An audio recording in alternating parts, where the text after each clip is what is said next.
share my mind, and you don't die. This is the season 4, the episode 138 in the series How to Manifest Immortality, Workbook Lesson 72, and the idea we are going to practice today is holding grievances is an attack on God's plan for salvation.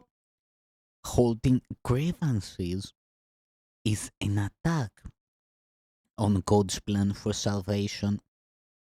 While we have recognized that the ego's plan for salvation is the opposite of God's, we have not yet emphasized that it is an active attack on his plan and a deliberate attempt to destroy it.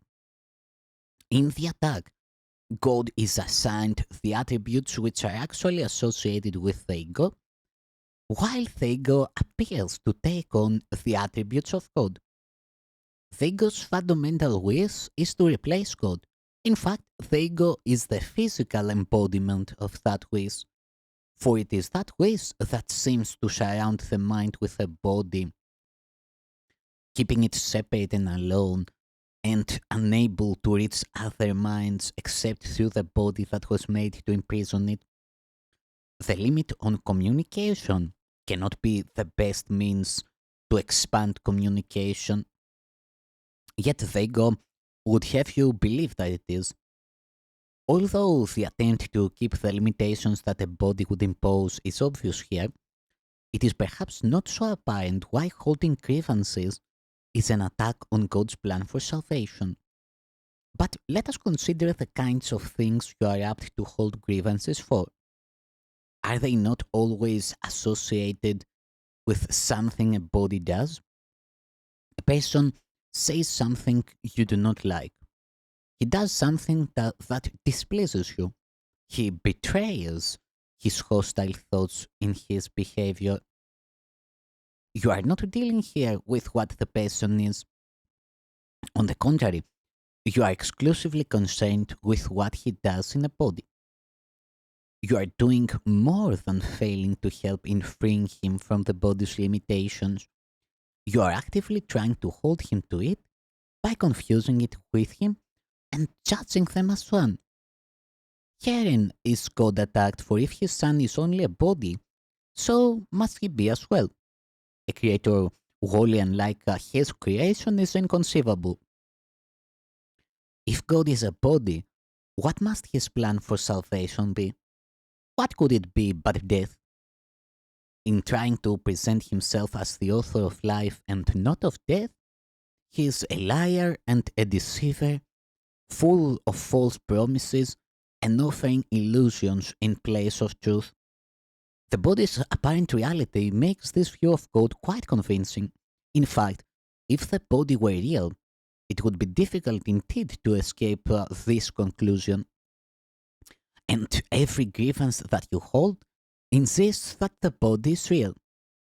It overlooks entirely what your brother is. It reinforces your belief that he is a body and condemns him for it.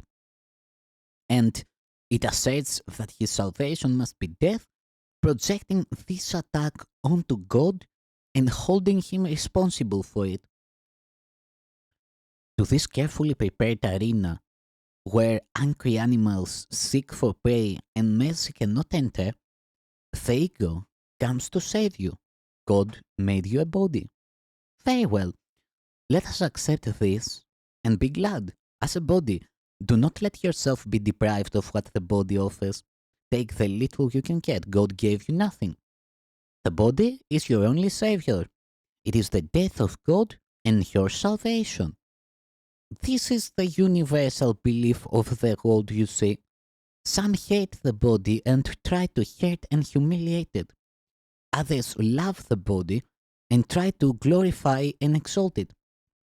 But while the body stands at the center of your concept of yourself, you are attacking God's plan for salvation and holding your grievances against Him and His creation, that you may not hear the voice of truth and welcome it as a friend. Your chosen Savior takes His place instead. It is your friend, He is your enemy. We will try today to stop these senseless attacks on salvation. We will try to welcome it instead. Your upside down perception has been ruinous to your peace of mind. You have seen yourself in a body and the truth outside you, locked away from your awareness by the body's limitations. Now, we are going to try to see this differently. The light of truth is in us where it was placed by code. It is the body that is outside us and is not our concern. To be without a body is to be in our natural state. To recognize the light of truth in us is to recognize ourselves as we are. To see ourselves as separate from the body is to end the attack on God's plan for salvation and to accept it instead. And where His plan is accepted, it is accomplished already.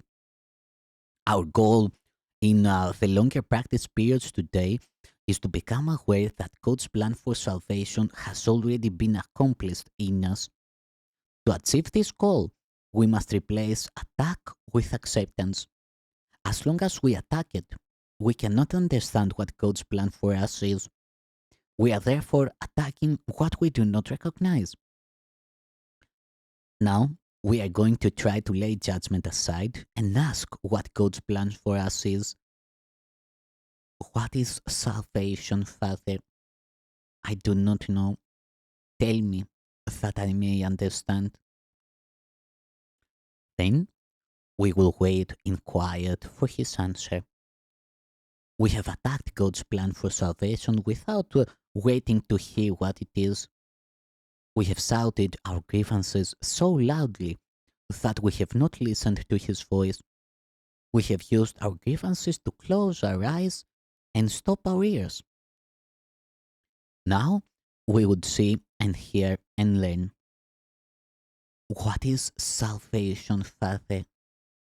Ask and you will be answered. Seek and you will find. We are no longer asking the ego what salvation is and where to find it. We are asking it of truth. Be certain that the answer will be true because of whom you ask.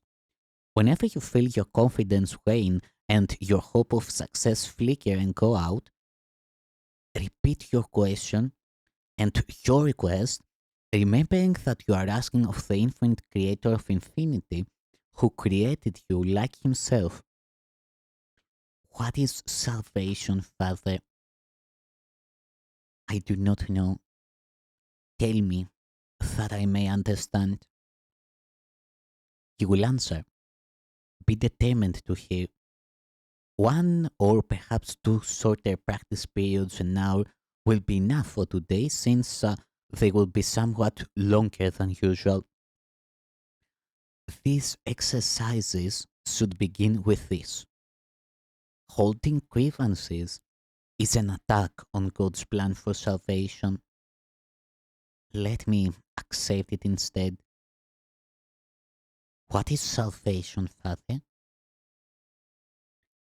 Then wait a minute or so in silence, preferably with your eyes closed, and listen for His answer.